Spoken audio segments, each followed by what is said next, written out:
Episode 6, Boston and Massachusetts.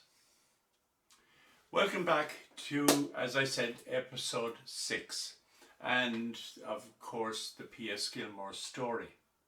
Now I can hear those of you over the internet screaming at me, what happened to number 5, the 5th episode? Well, let me explain fairly quickly. I believe that episode 5 has yet to be done. That's going to be shot in Athlone to tell the story of Gilmore's education and so on and so forth. So I haven't managed to get to Athlone as yet. When I do, that will slot properly in there for the number 5 episode. So you'll have to excuse me and allow me to play numerical chairs at the moment. For the sake of context, I really have to do that. By the way, don't worry as well, it's not as a result of over celebration of our national saint, St. Patrick. And while we're on that subject, you see my iron sweater. This is a traditional Irish knit, which was it's available all over Ireland whenever you come and visit and so on. They're beautiful and they're very warm. They're gorgeous. Anyway, hope everyone has been having a great time and enjoying the story. And by the way, before I go further, may I thank you so much all for your support, particularly over the last 4 episodes, because it may not sound like a lot to some. To me, I thought it was absolutely amazing. Episode 1 has just passed 500 views, which is wonderful, and collectively all of the episodes have now been viewed over 900 times. So thank you all. Obviously, before I go further, please click below and click like and subscribe so you're notified of further documentaries. Now today we're going to look at the young Gilmore after he's received his musical education, and now he has basically to leave Ireland fairly fast. So at the age of 19 he goes to Massachusetts. He could have gone to any part of America. It wasn't just Massachusetts that was open to the Irish, but in Gilmore's case he had a reason to go to Massachusetts. At this stage I should also emphasize that Gilmore had achieved, he had studied basically for 6 years in Athlone. He had learned his musical training from the bandmaster Patrick Keating, and he now understood, for instance, the art of composition, the art of conducting, and skill of conducting. He knew his instruments. He could play quite a few of them at a high level. He taught piano during his life in Athlone. But he was also a very dedicated worker. He never accepted his last perfection as being the ultimate. He always felt that he had another level, and another level to achieve.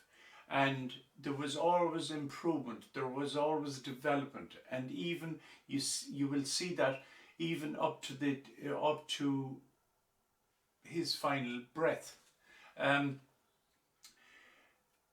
But I also have to say to you that again, emphasize that all of this story has been told based on primary proof material, but unfortunately there is so much primary proof material that I can't show you at all. However, it will at least give you enough idea to get a measure of what this Gilmore man was about, what he was achieving, and how badly and sadly he has been both misunderstood and researched to date. So we're going to look at that. When young Gilmore left Ireland, as I said, I thought it was in a hurry, and I'll explain that to you later. Not in this video, but in the missing one. He had one place, however, to go, and that was to Charlestown, Boston, where his brother John had settled temporarily.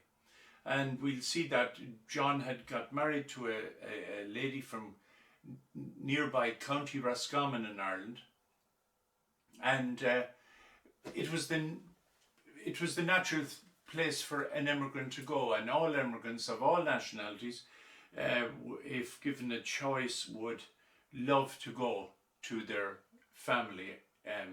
As we say in Ireland, the devil you know is better than the devil you don't know. So he went to Charlestown, and quickly he started performing and playing his cornet. Now the cornet, he went at a good time, because the cornet was, if you like, the new kid on the musical instrument block. It was replacing the bugle in terms of performance, and it was definitely an upgrade to the previous bugle in terms of its capabilities. But young Patrick was very well versed in the music of the day and the performance of the period, because he had seen in Dublin over a number of years, and heard over that same number of years, the performances of a gentleman called Monsieur Julien, Louis Antoine Julien, from France, who had a wonderful orchestra and brought the idea of performance and individuality in performance to a whole new level.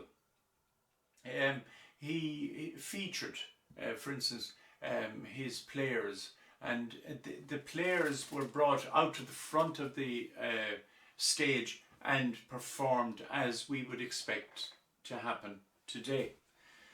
Gilmore had seen this.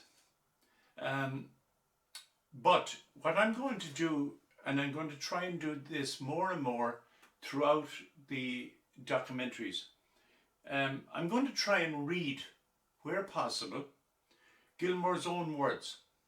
There can be no misconception of his words. There can be no doubt also about the truthfulness of his statements. They're all checkable. But I'm going to read now from a concert program in 1889, where Gilmore again constructed the whole concert program, wrote it all, wrote each paragraph. And I always think of these concert programs as being something that the person who would have gone to the concert, wherever it was in the States, would have brought the concert program home carefully, almost like a legal document. They'd have lit up the pipe like Charles Ingalls in front of the fire with his 3 children and Caroline, the wife, doing her crochet or whatever. And he would have read. And this is from 1889. P S Gilmore was born in the County Galway on Christmas Day, 1829. Music was his dream of life from childhood, and when quite a boy, he joined the town band of Athlone. Here the celebrated bandmaster Keating took young Gilmore under his special charge and gave him a course of instrumentation in harmony and instrumentation. At the age of 19, he landed in Boston, and being a first-class E-flat cornet player, was soon installed as leader of a band, successfully leading the Suffolk Band of Boston, the Boston Brigade Band, and the celebrated Salem Band, previous to the organisation of his own band in 1858, bringing each organisation for the time and into great prominence. His band was present at the inaugurations of President Pierce, Buchanan, Lincoln and others, and at most of the great political conventions, including the last Democratic Convention held in Charlestown, South Carolina, before the war, which broke up without making a nomination. And so that gives you an idea of Gilmore's own synopsis of his life in early Massachusetts. So we're now looking at the period 1849 to 1858. And I'm going to, in a moment, just give you an idea of how prolific this was a period for Gilmore himself. He was learning what was he going to do? How was he going to develop? He hadn't an idea. He was going to compose and develop his trade, the tools of his trade, etc., etc. And we look at those in just a moment. And so here we are looking at, for instance, his compositions in that period, in that time frame between 1849 and 1858. And in the previous documentary I had shown you these two from 1854, Sad News from Home and Good News from Home. Here's a composition called Emblem Scottish, played by Gilmore's quadrille band, and I'll come back to that again in a second. Gilmore basically developed the concept of full-time musicianship. So his bands were forever literally booked, more, if possible, morning, noon and night.